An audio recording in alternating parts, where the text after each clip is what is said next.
But hi, happy spring day or summer day. It's 89 degrees today, right? 89. I was just telling Mr. Winters, my daughter was getting dressed this morning, and she's getting out the pants. I was like, oh no, shorts today. Shorts today at recess. Trust me, you're gonna want shorts. Are you sure? Yes. Go ask Alexa, since you don't believe me.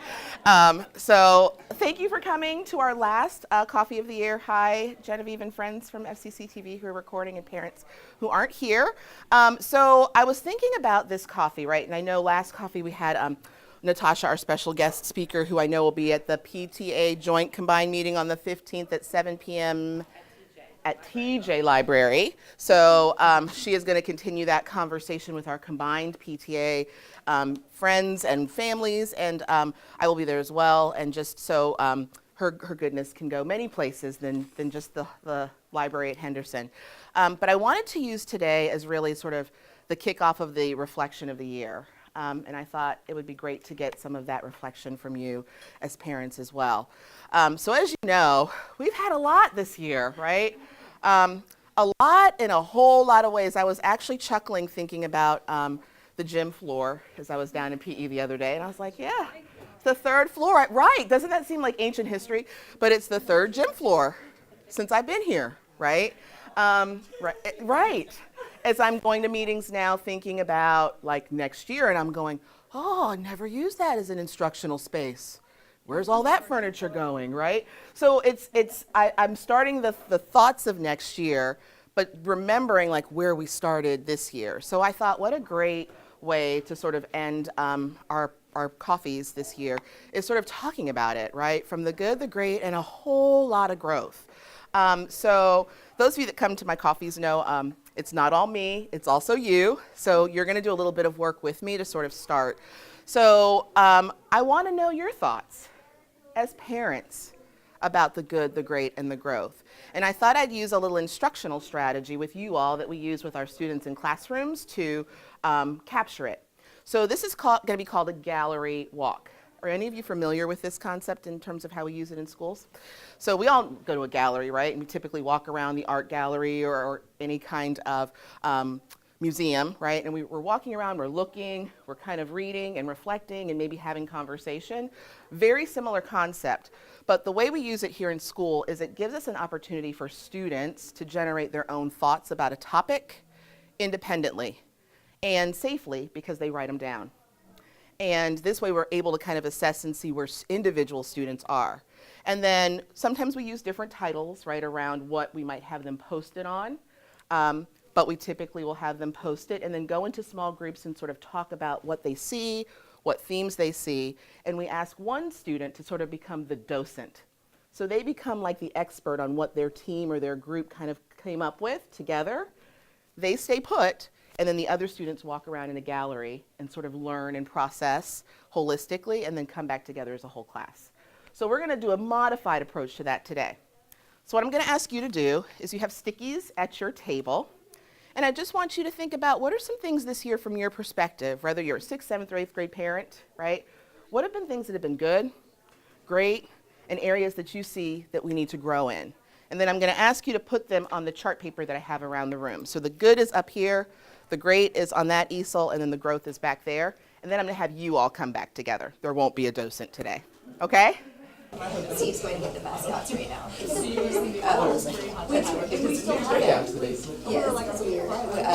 have them at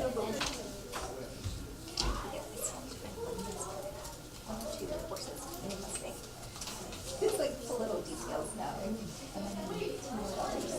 So as you're capturing your final thoughts, good, the great, the growth, when we use this with students, so the next part of the process would be that they would walk around and have an opportunity to look, read, review, and reflect on what they see on the respective charts or areas in the room. So that's going to be what I'm going to ask and invite you all to do now as well, is just take your time. Go through, take a look at what you see in terms of our team here today around what they see as the good, the great, and the growth, and then we're going to come back together and process it. So at your leisure, enjoy your gallery walk.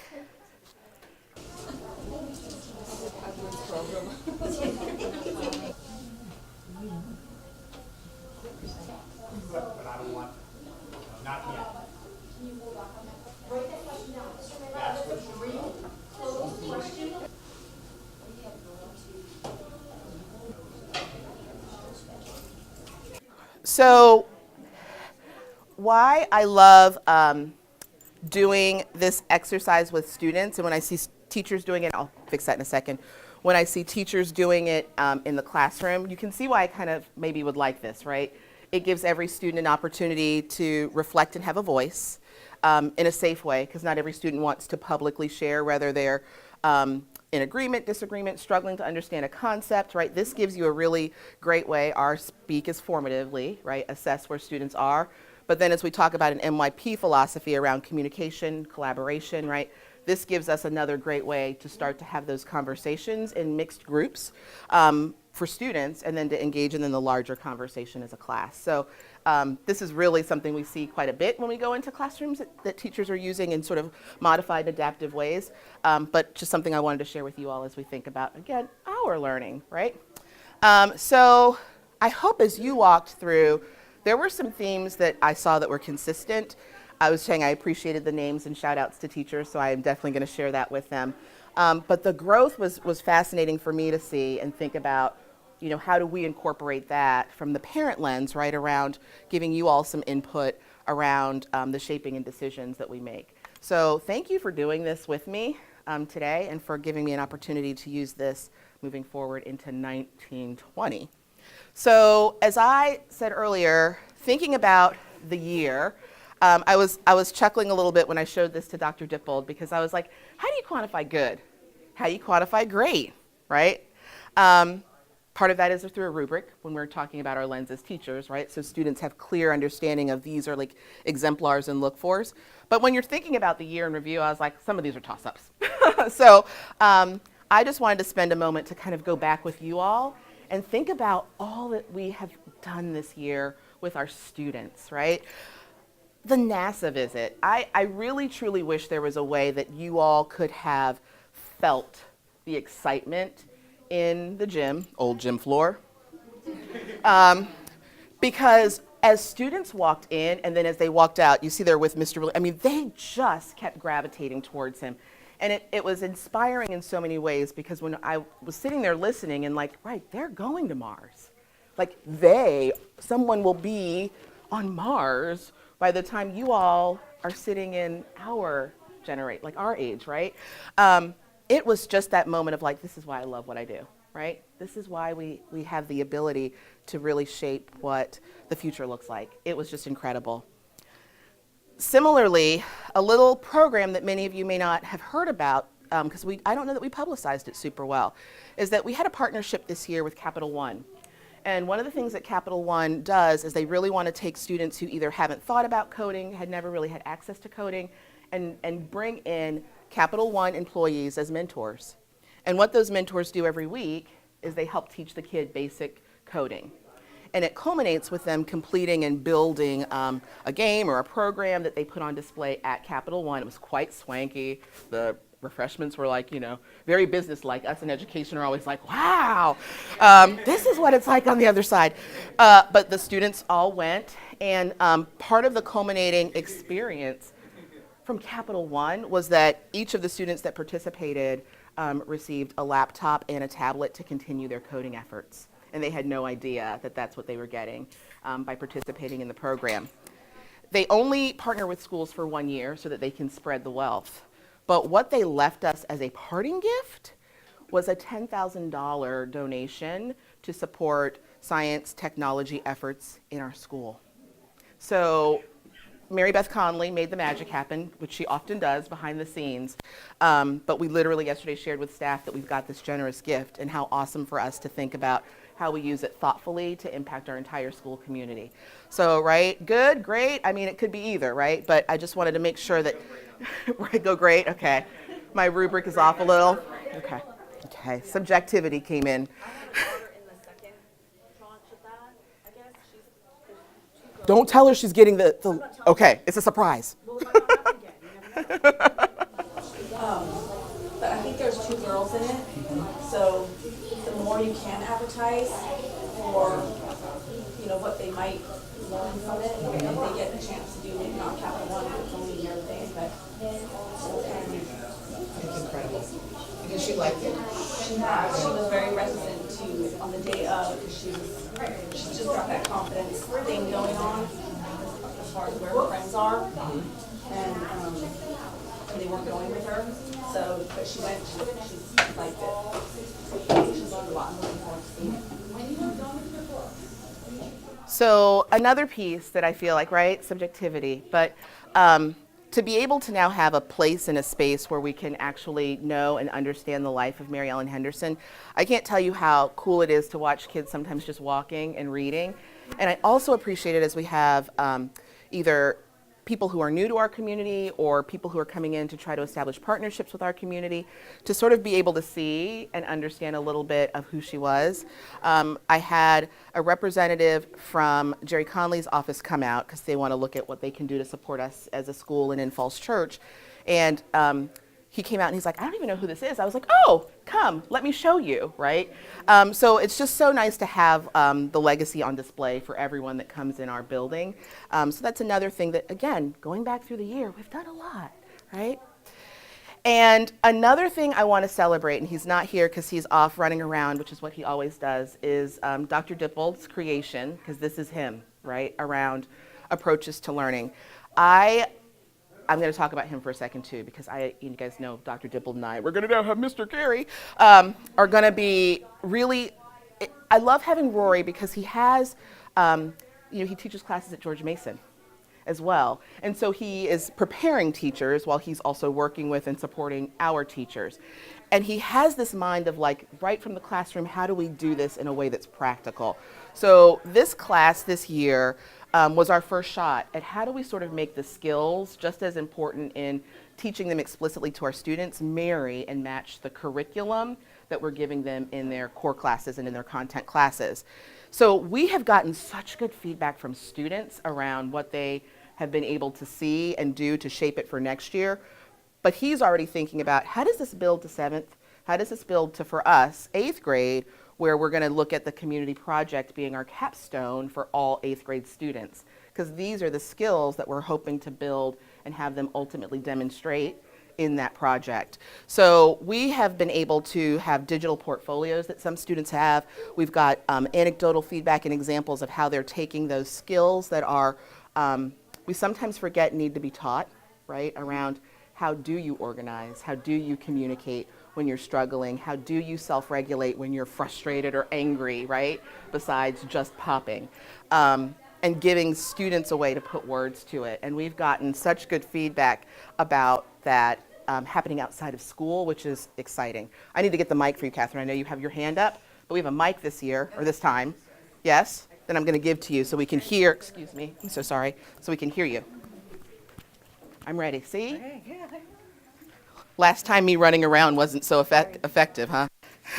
So I keep telling Valerie that I keep telling her I need to email her this story, but I took, I think, a dozen Girl Scouts camping a couple weekends ago, and they had a big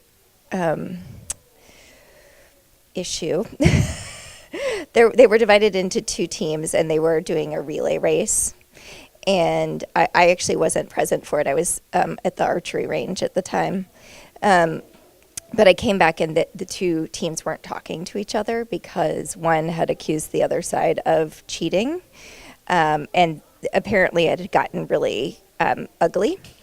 And so we sat down and we made them cool down, and then we asked them to sit in a circle next to someone on the opposite team, and we basically did a facilitation session with them and had them start with, when X happened, I felt X. And the neatest thing was, I was so proud of them, was they started in, and after about 5 minutes, someone said, well, in ATL, I learned that I'm a competitor, and I like to win. And then another person said, well, in ATL, I learned that I'm a compromiser, and I really want people to get along. And it was just this beautiful moment to be a fly on the wall. I'm getting kind of teary about it, because to see Henderson in action, it was beautiful. And they worked it out, and they just moved on, and it was so wonderful that our school is giving that gift to them. So thank you for sharing that, Catherine. And it is neat. Like, again, we see it, right? And we hope that it's transferring outside of school, right? Because our goal is to try to see how they do it in school. Sure, you can be the keeper of the mic for now. But that's exactly the point, right? Is how do they take the skill and not just keep it isolated? And that's really the point of NYP, right? Is how do you not just take what you've learned in math class or English class or science, but how do you integrate it into how you function and put it all together to operate in the world? So thank you for sharing that story and being explicit around teaching those skills. Because when I figured that out about myself, I was not in 6th grade. Just saying.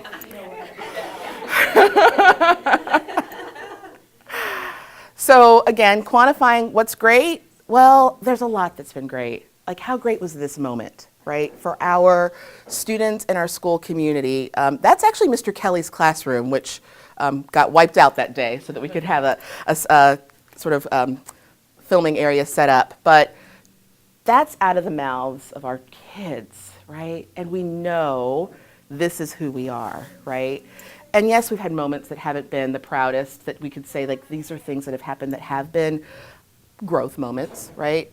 But this is the core of us. And I could not have been more proud as a human, but as their principal, to listen to them. Mr. Buck and I were off to the side, just like in tears, right? Because this was certainly a proud moment for us as a school community and as an extended Falls Church community, because this is really everyone touches this. Right? We had this too, right? Oh yeah. This was the best. And it was the best not only for our students to put the process that had happened in 7th grade civics and be able to see it, right? These are new naturalized citizens, right? You watched the process with their families. You were a part of their day. But to have students speak about it, right, publicly to them and their families as they are becoming naturalized, and to speak with such grace around what it means for them to be an American. It was another moment of like, our kids are amazing. And to have it all come together in a learning moment was just like, we couldn't have planned it any better. Was one of your students the artist on that? Yes. And they sang, the choir also sang. So yep, all student done and initiated, so it was great. So we spoke about ATL, which is sort of the beginning of this, but we piloted this year, which will be the end. So all of you have had an opportunity at this point to experience either the culminating event at TJ, which we're working in right now with exhibition, and then at the high school personal project. So there are 3 sort of culminating experiences in the for us, NYP experience. So what we're integrating next year, which we ran as a pilot this year, 55 students, I believe, were in the community project pilot, where they really were taking those skills that we talked about in ATL, thinking about a problem or something they wanted to do, solve, or know about the community, and then really do something about educating it and sharing it in small groups. And so as you think about, and we looked at this, it kind of exceeded our expectations. We didn't know, as we were unpacking this a little, like what would the students sort of put together. But again, it was yet another example of, we give them the skills and the autonomy to start to think and do. They produce exactly what we want to see in them as learners. So next year, we've had a lot of good learning from the pilot. All of our 8th graders will be participating in the community project. And it kind of goes in tandem with all of our service work we've done this year, from Give Day to the sock drive. This is going to be yet another experience that our students will have before they leave us and go soon that way, not that way. And then this is something that I will talk about as we get to growth, because it's something that I wanted to get better at being in year 2, which is hearing what the students are telling us, right? I have my parent hat on. My 8-year-old is not always right, but sometimes she is, right? And similarly, as we think about our 11, our 12, 13, 14-year-olds who have voice, right? what structures and systems do we have in place for them to utilize them? So this year, in tandem with our SCA, we went to go look at HB Woodlawn and Arlington because they have had student town halls for years. Are you familiar with this? Yeah, we used to live in Arlington, so I know a little bit about the HB culture. Yeah, it's very different, right? Very different. We walked in, I was like, this is like very bohemian.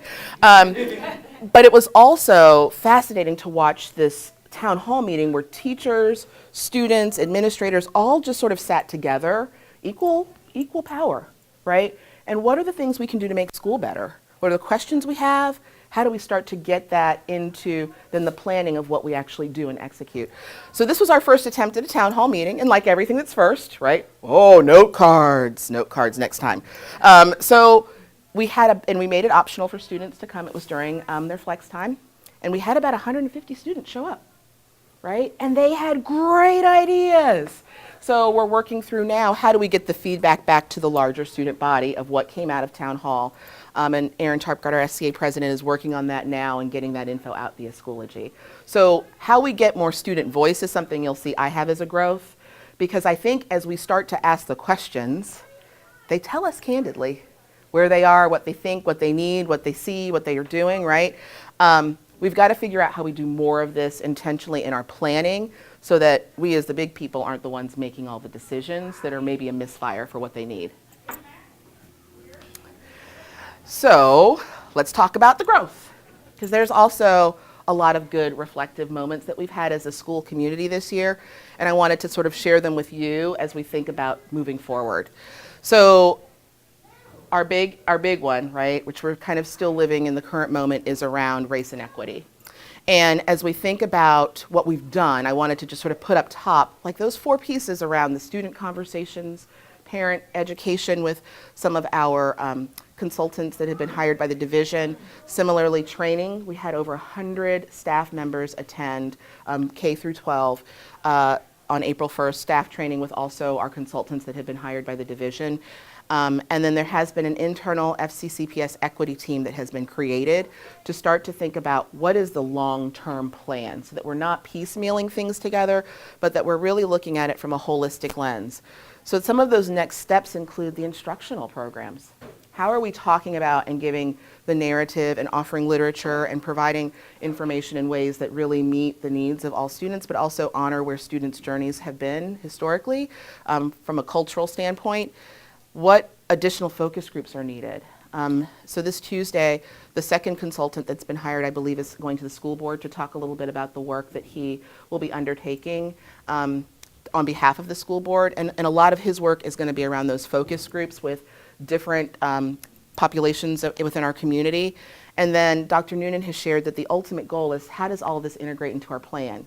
Because as we've had discussions as an internal team, we know academic is very clearly spelled out for us, right? That we know what we need to do for MYP, we know what we need to do to build our culture and help support student social emotional, and it feels like right now race and equity is kind of hanging out there, right? When really it's kind of the umbrella that encompasses how we do all of that well.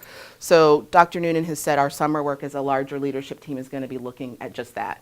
How do we make it more purposeful? And then that helps us at the school level know exactly how we can then start to do that work with everyone in our building on behalf of kids. But I appreciate the support that I've gotten from many of you, from parents out there. I appreciate the questions that you've had around how we've navigated. And at times, I know when I need to say, I get it. That didn't go so well, right? But we're all digging in, rolling up our sleeves and figuring out how we do this. Because as I showed you in the grade, that's who we are, right? And there are unfortunate moments that make it seem like it's not, but we've got to make that be our norm. And we have to keep listening and learning together to figure it out. So I spoke to you about this, homework and agendas. So student voice. It has been fun to start to shift that conversation a little bit, not gonna lie. In our team meetings, Dr. Dippold and we have some friends from Mason that are here who I'll introduce in a second, can speak to as we go into team meetings. It's fun when we try to figure out and unpack what we need to do for students, right? But it's even better when we have the data from students to say, but this is really what they're saying, right? So we had 2 students who came to us saying, like, we want to do a homework project for a Girl Scout Silver Star. And part of that is like a gift to the community. And we want to ask students about homework and their perceptions around homework. And I was like, oh, that could be okay. But it's student data that we kind of need, right? We hear it, I hear it, right? I talk to many of you and hear the burden of homework and all of the other things that help make our students balanced and healthy, right? So to do a survey in a building with 604 students and to get 242 responses, like, first of all, we were like, what? They all respond, like, that's a good response rate. But on average, you know, when we look at 6th, 7th, and 8th grade, it's 1 to 2 hours per night. Math and English, definitely. Although when you get to 8th grade, it flips. It's math and history, because those are the 2 high school credit classes, right? And there's also like the expectations around what is needed in those 2 courses drastically goes up. But the second data point is the one that I'm like fixated on. 84% said they didn't feel like they would be comfortable sharing with their teachers, that they feel like the burden is too much. That is about relationship, right? And that's about knowing and understanding maybe the workload that we're expecting versus the reality of what they're capable of doing in that moment, and offering an out, right? Or an extension or grace to be able to say, got it, get it to me at this time. So that, to me, is good growth feedback for us to say our focus really might need to be on the relationship and communication around the expectations and the consistency of that. But how would we know that if we didn't have the student voice?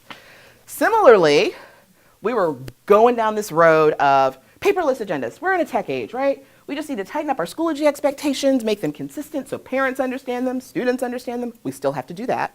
That I know. But when we asked, someone said, have we asked the students what they want? Do they want paper agendas or do they want electronic agendas? We were all set. They're not going to want the paper. What? They do? They want the paper agenda. It blew our minds because we were all like ready to make the decision and looking at programs, and we're like, well, we can still figure out how we make it some options, because that does work for some of our students specifically with executive functioning needs. But we're ordering agendas next year because guess what they said they need and they want, right? So as we think about being intentional next year, it's getting more of the student voice into how we make decisions as educators in the building. So Pass the I think mic. we all, The mic school is, before technology. Okay, thanks. I think most of us, I won't say all, most of us went to school before. Is this on? it is. And it's funny, we're talking about technology. And if a teacher said this is due on the 13th, you knew you had to turn it in during school on the 13th, either when you showed up or at the end of the day. But you would never have to get a ride and show up at 11:59 p.m. Right? That would have been an unreasonable expectation on a student, and nobody would want that. But when we went to technology, and I'm going back a couple years, as soon as an assignment got loaded, if it was due on the 13th, it was due at 11:59. Not a time that anybody would pick and anybody would say is reasonable, but that's just what the technology, that's the default, that's the way it is. Well, it's only the way it is because we accept that as a default. So a lot of what the technology creates is a scenario where the kid knows it's due at midnight. That's the wrong time for anything to ever be due. And you can say, well, why don't you just do it earlier? But that's not the way due dates work. If you have time and you think, and next thing. So many times we're like, Tim, get up. You got to turn this in. And it's 11 p.m. and he's trying to work it. And if he misses it by, a second, it's now gone. Or he thought it was that day meant if it was due midnight on Thursday, it would show up on his calendar as being due Friday. So he'd go, I got Friday. And no, that was due yesterday. So what I'm getting at is just because technology seems to solve some problems, it creates other problems. Unless you want to be a holistic master of it all, it's not the answer to everything. That is a fantastic point, And I think we're wrestling with that a little this year, right? Even just around, is it too much screen time when we put it all there, right? There is always the other side of the conversation. And sleep. We all need that. So I'm going to transition and ask our friends from the back to join me up here. And we have the mic that I'll ask you, Ms. Miller, to pick up from Mr. Winters, if you don't mind, and Dr. Dippold. This is a big part of our growth. So for those of you who don't know, our fun friends joining us, Dr. D, who's wearing his Evening with Encore shirt, which is tonight. Tonight at 7 o'clock. Evening with Encore. But, oh, would you like to give a plug, Dr. D, since you've got the mic? It's on. So it is an opportunity for students to showcase their musical talents. So we have people singing, we have people playing different instruments, we have the jazz band performing, we have the improv, woohoo, with Miss G. So just an opportunity for different students to just have a voice and have that avenue to share kind of what they've been working on, their talents, their interests with their classmates. And it's also a fundraiser for Encore. So it's also a way to have them raise some extra money so they can keep doing creative and awesome things in their classes. Perfect plug. So I'm going to have everyone up here introduce themselves if you don't know everybody. And then I want to tell you a little bit about what this last area of growth is, to talk about it and also give you a little bit of a preview of what next year's work is going to look like. So I'm going to start with Dr. Clark. Good morning. I'm Dr. Clark. I'm one of the assistant principals at George Mason High School. Excited to have all your students up with us eventually, and hopefully in the new building, maybe some of you. So this work we're doing, we've been working collaboratively with the middle school, even the elementary school, to look at our assessment and grading practices and try to kind of transform them in a way that is more accurate, more fair, and aligns with our programs. The middle years program is a concept-based, criterion reference program where students do wonderful things that are aligned with the objectives of the MYP program, and we want to give clear feedback to kids on how they're doing in terms of different objectives. And instead of looking at, well, quiz 1, he got a 63%, like what does that mean? Instead, they'll be provided information like able to analyze a paragraph and compose a response. And how did they do on that with specific information that's going to be helpful for students to grow as learners and helpful to parents and community members to understand exactly what students are learning, how they're performing, and how they can improve on their performance. So we're coordinating our efforts so that kids that sort of start to experience this kind of hopefully an improved assessment and reporting system throughout the middle school, as they come up to the high school, will experience a similar type of program, so that they're not having to juggle between different assessment worlds and one teacher's doing this and the other teacher.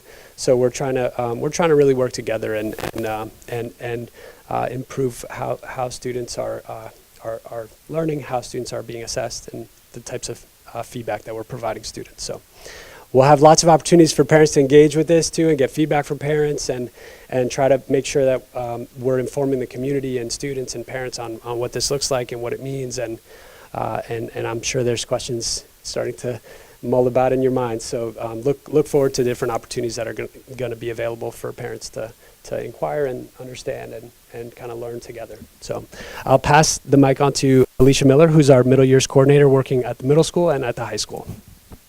Thank you. Right, so Alicia Miller, I'm working here at Mary Ellen Henderson and over at George Mason. This program, as most of you know, does go from grade 6 through grade 10, which means year 1 through 5 when we speak about that in IB language. But what we'd like to share here, and I do want to give an opportunity to introduce Peter Lau, but we've worked together. We have our team includes the 4 of us, and this is Peter Lau. He is the curriculum team leader for English at George Mason, and that team has been already kind of piloting what this can look like in grade 9, just similar to our grade 6 team that's been doing that in Langenlit here. In addition, we have Steve Knight and Don Kelly Slifer and David Sorensis over there. So we're kind of putting our heads together because it's really important to us that this isn't, while we're really ready to jump into what we know is best practices and is going to improve student learning and understanding about who they are as learners, we want this to be strategic. So we met in March. This is our second full day meeting. We're now starting to gather questions and input from teachers Like Dr. Clark said, we will be doing the same from parents. But we wanted to just give you a visual here of how strategic we're trying to roll this out. So you can see what this means for both Mason and Henderson, where we are this year. A lot of piloting, a lot of brainstorming, a lot of thinking going on. And then next year, we'll have a cohort at each school that is implementing this. And then by 2021, we are looking at full implementation here at Mary Ellen Henderson, where all teachers have adopted this practice and all reporting will be according to standards-based or criterion referenced in the MYP. And you can see how that sort of rolls out grade by grade, going all the way to 22-23. So this is a multi-year strategic plan that we're working on. We are still in draft form. We literally, on our way over here, we're still hashing out formative versus summative. And I mean, the conversation has just been going all year. And so it's exciting to start seeing some of this come onto paper, and then we're looking forward to seeing it next year. But I'll, maybe Peter can talk a little bit about the success the grade 9 team has had.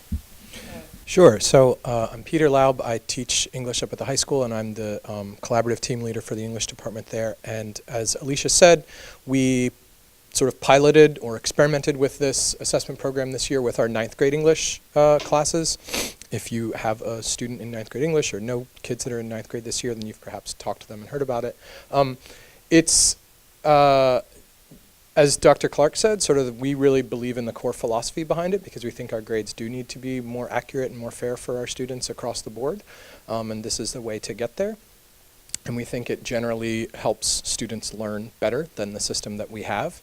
So we test drove it in 9th grade. We liked it, and we're sort of upscaling it to the middle school cohort of teachers in the middle school, plus a cohort of teachers from across disciplines in the high school and the middle school next year. So that's our cohort 1 there. There'll be sort of subsets of teams in both schools doing this and working together and collaborating to make it better as we go, so that by 2 years from now, you're looking at all middle school students as well as all 9th and 10th grade classes in the high school using this system that in 2 years will be a lot cleaner than it is now. So that's that. And at Henderson, just as Peter mentioned, 9th grade is piloting this. We've had 6th grade, as it says here, Lang and Lit has been piloting it, and they've been doing it. This is kind of their 2nd year.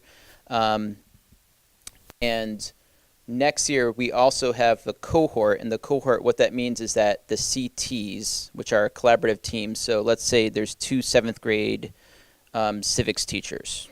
They're both, if they're part of the cohort, they're both part of the standards-based grading component. So it's not one teacher doing it, the other teacher doing the traditional grading piece.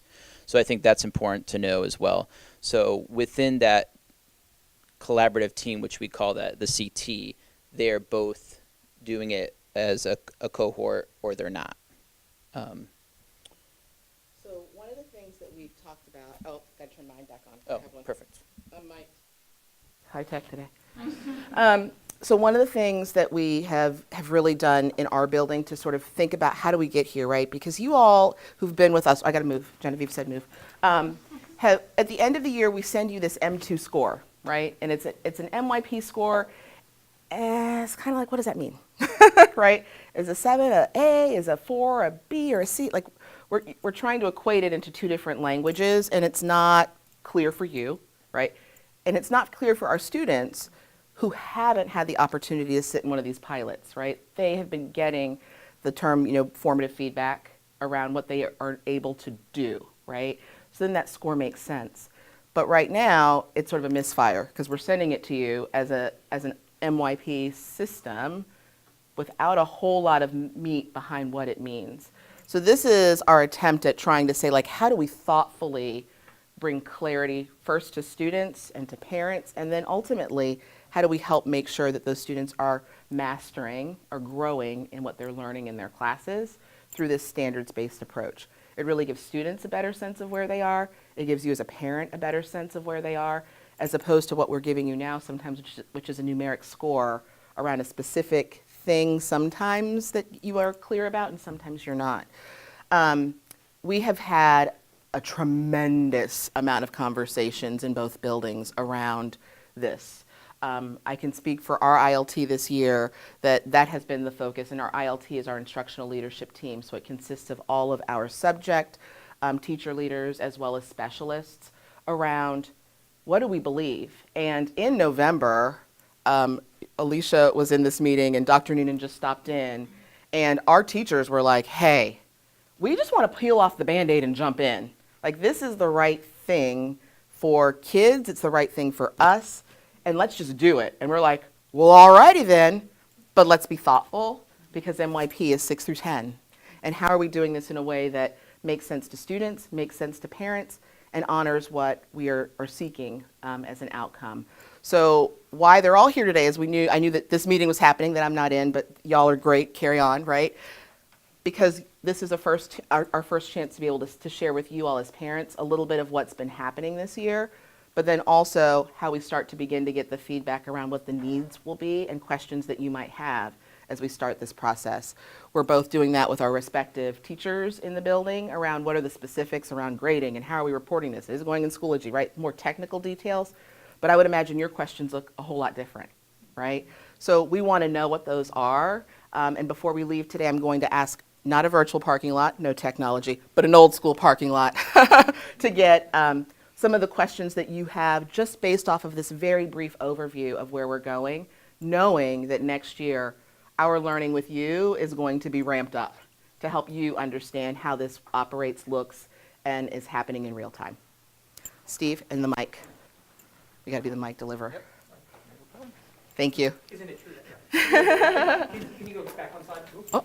Uh-oh, plant overboard, yes. Yeah, just to the grade. So what subset of kids will be in that kind of SBG cohort 1? That's a little bit, can you talk about that a little bit? We can. I need help from everybody because we're still fleshing this out a little bit, but sorry. Oh, I know. The PTA looks forward to supporting you on this next year. From the PTA president, thank you. Incoming president, thank you, Steve. I would say we probably have a couple CTs from every grade level, right? We know, for example, Dr. Dippold said we've got civics from grade 7. We have the language carousel. We'll be doing it and design part of that, the wheel, the 6th grade wheel. We have chorus. And we're looking at maybe all of Encore. Maybe all of Encore.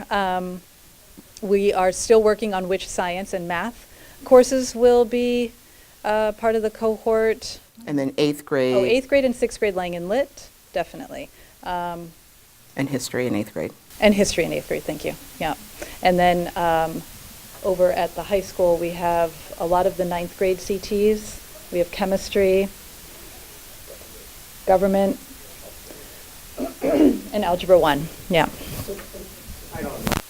Not the language and literature for 7th grade? Correct. Correct. So they're going to skip a year. Mm-hmm. I know, and we've actually talked about that. We talked about like the trajectory. Does it make sense to keep going? And we also want to look at like where teacher capacity is in terms of like being able to make that switch. So that's why we've been a little thoughtful around like where have we gone? Where's the readiness and the willingness to kind of dig in? Because pilots are messy. And who's really ready to kind of embrace that and give the feedback. So yeah, we thought about that trajectory, but also want to kind of honor where every teacher is and their ability to be able to move it thoughtfully. Some communication, because if I thought about that right away, that's going to be Absolutely. Parking lot at Steve. You know you work in my coffees. There's stickies at the table. When we think about the 6th graders, though, they will be, so all of the 6th grade Lang and Lit classes were doing standards-based assessment and recording and reporting this year. So when those students go to 7th grade next year, they will have this opportunity in civics. So while it may not be a direct jump into grade 7 Lang and Lit, It's also a benefit that they get to see how this rolls out in a different subject group with different criteria as well. So they'll still be in it. They'll probably be coaching some of the teachers, we imagine. One of the things we learned from this, I happen to be a site visitor for IB evaluations, and whenever I speak to the students, they tell us how much better their teachers are getting at understanding the rubrics, because they get it. We know our kids are sponges, right? And still at this age, and so they pick it up quicker. At this age, we start to like overanalyze, right, and think through things so much. But once they get it, they get it. And when we speak to parents on these visits, they're like, "Yeah, my son comes home and he tells me how this works." And so once they get it, it really becomes powerful. So. Catherine? So I was going to say how powerful it has been for my daughter this year in sixth grade with me, and to the point where I was trying to explain something to her. I was trying to explain something to her recently, and she scored me and told me that I needed to, if I had wanted to explain it more clearly at a 7 or 8 level, it would have looked like this. It was hilarious. It's really funny. She totally would if you know her. Yes. But it was, I had to have a wry smile on my face the whole time because I was excited that she's understanding what a vibrant and descriptive explanation should sound like. I do think I have concerns, though, about her as she moves to 7th grade because she's so bought into this, not having that. And I could see appreciating that it's a pilot, but also I can see how that will be a struggle for the students. So, and overall, so that would be my one piece of feedback is how are the students going to handle that when they've gotten used to it and embraced it, and then all of a sudden we're asking them to take a step backwards. But also, thank you. It's really been delightful to see her, and I've told Valerie this, but sitting down at back to school night with Leah Partridge and her asking us to draw a flower, and asking us, for those of you who didn't do this exercise, she basically asked us to draw a flower with a white piece of paper and a pencil, and then she took us through like what a drawing a flower at a sort of a 1 level would look like to all the way to an 8, and what you would have to add, and it was just so helpful, and it's been great to see that happen for my kids. So thank you. And then Rohini? And I need to create the parking lot. See, I have my paper. Can you tell us, is the current, or I guess the class of 2023, the first group that has been in MYP since 6th grade, or am I? Yeah, before. That's our Your current eighth graders. Yeah. Are they the first group of a full MYP experience, 6 through 10? Exhibition. I think that's, it's exhibition was the first. For MYP since 2016. So we've been fully implementing MYP, but there are degrees of implementation of, we've been authorized, which means that we're implementing the program, but they give you time to kind of really implement some of the more complicated pieces of the program, such as this component is one of the more challenging pieces. So that's, if you're asking, will they be the first students who go through and fully experience this type of assessment model? That's kind of the plan, that they would graduate and have experience throughout, starting kind of in 8th grade, in 9th grade, and so. Because they piloted sorry to interrupt you, they piloted the PYP exhibition at TJ, and they're piloting this. They piloted the community service, and they're going to pilot the 12th grade version of that, it looks like, in their 12th grade year. So I just want you guys to think today about recognizing that class as, when they hit the graduation stage, they are something. They are something. And they need help right now. So I am going to have an old school parking lot. We did this yesterday with our staff and had a virtual one, and we were like, oh, we'll do a virtual one on here. And I was like, they don't have technology. at the ready to do a virtual one. So I'm going to ask, that's why there's stickies.